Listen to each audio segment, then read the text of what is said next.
O desaparecimento de Madeleine McCann é, sem dúvida, um dos casos que mais chocou o mundo. Mas a grande questão é, como que uma tragédia dessa se transformou num mistério que dura mais de uma década? A resposta, infelizmente, está numa série de erros catastróficos. Hoje a gente vai analisar a anatomia de uma investigação que deu muito, mas muito errado. Vamos voltar no tempo. O cenário era um paraíso. Dia 3 de maio de 2007, Praia da Luz, em Portugal. Um lugar que era praticamente um refúgio para turistas britânicos, sabe? Aquele sol, a tranquilidade. Era para ser o cenário perfeito para as férias da família McCann. E essa frase aqui, nossa, ela resume a virada de chave. Pensa só, apenas 56 metros. Era essa distância que separava os pais que jantavam com amigos do apartamento onde os filhos dormiam. Uma distância mínima. Ninguém, em sã consciência, poderia imaginar que aquele paraíso estava prestes a virar um inferno. Pois é, o desaparecimento foi só o começo do pesadelo. Dali para frente, o que se viu foi uma verdadeira cascata de erros. Mas que erros foram esses? Como é que uma busca desesperada por uma criança pode ter se transformado num show de decisões desastrosas tomadas logo no primeiro minuto? Olha, qualquer investigador sabe, as primeiras horas de um caso são a chamada janela de ouro. É o momento mais crítico. No caso McCann, essa janela crucial não foi só perdida, ela foi assim completamente estraçalhada pelo caos que se instalou. Vamos olhar para essa cronologia da noite. Tudo começa de forma super normal. As crianças vão para a cama, os pais jantam ali perto, no bar de tapas. Às 9h05 da noite, Jerry McCann dá aquela checada. Tudo certo. Mas, menos de uma hora depois, às 10 da noite, o pânico total. Kate McCann vê a cama da filha vazia. E a polícia? Só foi chegar 1h30 depois.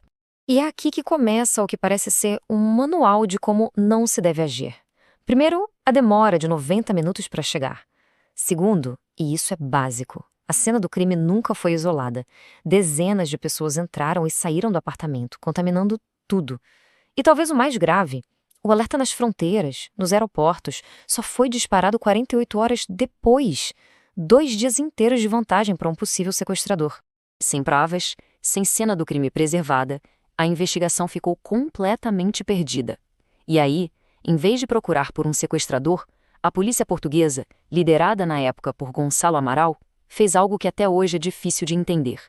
Virou o foco para as maiores vítimas daquela história.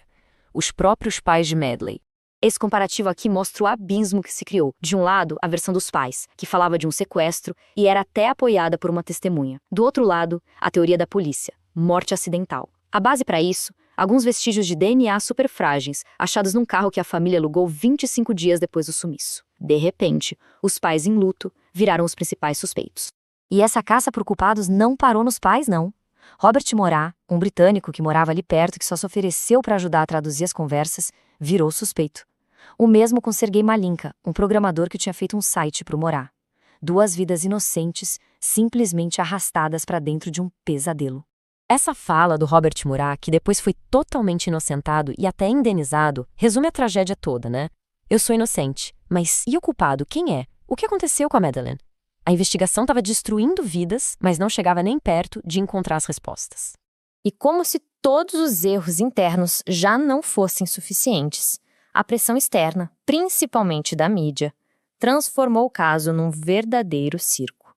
E isso, claro, complicou ainda mais qualquer chance de se chegar à verdade.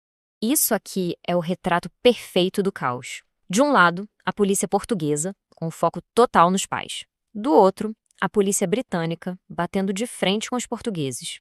E no meio de tudo, um monte de investigadores particulares. Alguns sérios, outros nem tanto. Era cada um por si, um trabalhando contra o outro.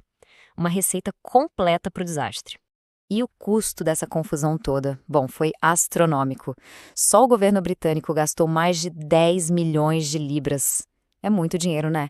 Um investimento gigantesco de recursos que, por anos e anos, não trouxe uma única resposta concreta. E aí, de repente, em 2020, 13 longos anos depois, surge uma pista. Um nome que, pasmem, estava ali o tempo todo. Um nome que, se tivesse sido investigado lá no início, poderia ter mudado absolutamente tudo. Christian Bruckner. Vamos juntar as peças. Um predador sexual com condenações, que morava ali no Algarve. Ele estava na Praia da Luz na noite do crime. O celular dele recebeu uma ligação perto do resort. Ele tinha uma van muito característica. Todas essas pistas existiam, mas só foram conectadas 13 anos depois. Então, no fim das contas, qual é a grande lição dessa tragédia? É que o caso Madeleine McCann se tornou um exemplo clássico, quase um manual, de como não se deve conduzir uma investigação de grande repercussão. É só pensar num efeito dominó. A cena do crime contaminada levou à falta de provas. A falta de provas levou a teorias sem pé nem cabeça e a acusações injustas. E a briga entre as polícias garantiu que qualquer pista de verdade ficasse soterrada no meio do caos. Cada erro foi alimentando o próximo. No final, essa metáfora aqui é perfeita.